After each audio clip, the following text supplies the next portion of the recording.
आज हम singularity and types of singularity के बारे में जानेंगे। सिंगुलैरिटी क्या होती है? A single valued function f Z क्या होना चाहिए? सिंगल वैल्यूड फंक्शन होना चाहिए। Is said to have a singularity at a point z naught element of C. Complex set का कोई पॉइंट जेड नॉट पे सिंगुलर होगा if the function f z is not analytic at z naught. कि f Z क्या होगा? Analytic यानी differentiable नहीं होना चाहिए जेड नॉट पे, while f z is analytic at some point in every neighbourhood of z naught. कि z naught पे तो क्या होना चाहिए? एनालिटिक नहीं होना चाहिए, पर जेड नोट के जो नेबरहुड में है, ये जेड नोट है तो इसके नेबरहुड के पॉइंट्स पे क्या होना चाहिए? सम पॉइंट पे होना चाहिए एनालिटिक, तो वो क्या हो जाएगा? सिंगुलर पॉइंट हो जाएगा। अब सिंगुलरिटी भी दो टाइप्स की होती है, आइसोलेटेड एंड नॉन आइसोलेटेड।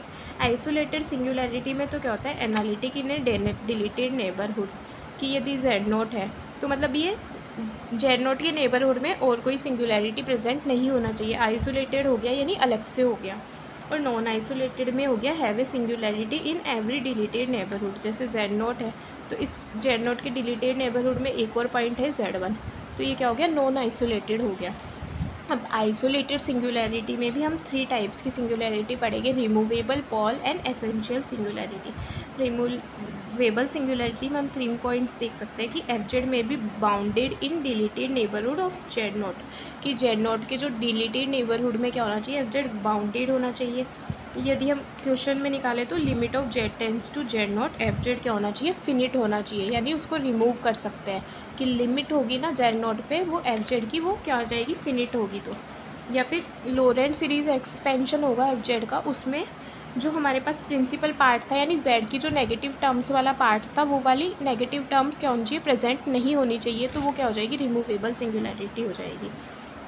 अब पोल में क्या होता है? एफ जेड में approach to infinity as Z tends to infinity, तो इसमें क्या हो जाएगा? लिमिट हो जाएगी, वो क्या हो जाएगी? इन्फिनिटी या माइनस इन्फिनिटी। और जो लोरेंट सीरीज़ के प्रिंसिपल पार्ट में क्या होगी? फिनिट टर्म्स होने चाहिए।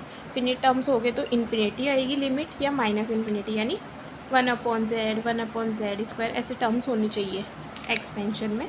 और एसेंशियल सिंगुलैरिटी क्या होती है? एफ जेड में सेटिस्फाई नीदर 1 और 2, मतलब लिमिट है ना वो तो फिनिट भी नहीं होनी चाहिए और इन्फिनिटी माइनस इन्फिनिटी भी नहीं होनी चाहिए, तो इसमें क्या हो जाएगा? लिमिट नॉट एग्जिस्ट होनी चाहिए।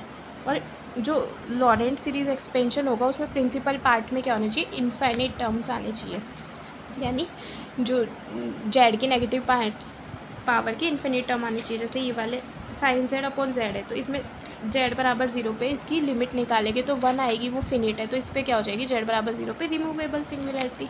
अब ये 1/Z है यानी जेड की नेगेटिव पावर का फिनिट टर्म है इसमें, तो ये क्या हो जाएगा? Z=0 पे पोल हो जाएगा। पोल वो भी सिंपल ऑर्डर का पोल होगा।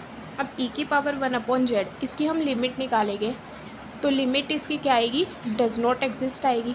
और इसको लोरेंट सीरीज़ एक्सपेंशन करेंगे उसमें भी z की जो नेगेटिव पावर के इनफाइनाइट टर्म्स आएंगे, तो इनफाइनाइट टर्म्स आएंगे, सो ये क्या हो जाएगा? एसेंशियल सिंगुलैरिटी आ जाएगा, आइसोलेटेड एसेंशियल सिंगुलैरिटी। अब सेकेंड टाइप जो सिंगुलैरिटी है वो नॉन आइसोलेटेड एसेंशियल सिंगुलैरिटी है। It appears when F Z have infinite poles and poles have a limit point.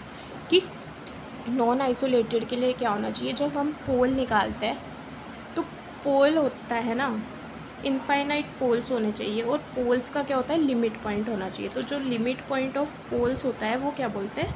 उस पॉइंट पे नॉन आइसोलेटेड एसेंशियल सिंगुलैरिटी होता है। जैसे एग्जांपल है 1/sin 1/z, तो इसका तो क्या है? लिमिट डज नॉट एग्जिस्ट, तो एसेंशियल सिंगुलैरिटी हो गई। अब एसेंशियल सिंगुलैरिटी में Z=1/n, तो n टेंस टू इन्फिनिटी पे Z टेंस टू 0, तो Z=0 पे क्या होगी? Non isolated essential singularity. F Z में क्या है? Zeros has a limit point. यदि ज़ीरो का लिमिट पॉइंट है तो वो हो जाएगा आइसोलेटेड एसेंशियल सिंगुलैरिटी। यदि पोल्स का लिमिट पॉइंट है तो वो non isolated essential singularity. Zeros यानी अपर में GH/H लिखे एफ को GZ/H, तो यदि ज़ीरोज़ का लिमिट पॉइंट होगा तो आइसोलेटेड एसेंशियल, और H का ज़ीरो यानी पोल्स का लिमिट पॉइंट होगा तो वो हो जाएगा हमारे पास नॉन आइसोलेटेड एसेंशियल सिंगुलैरिटी।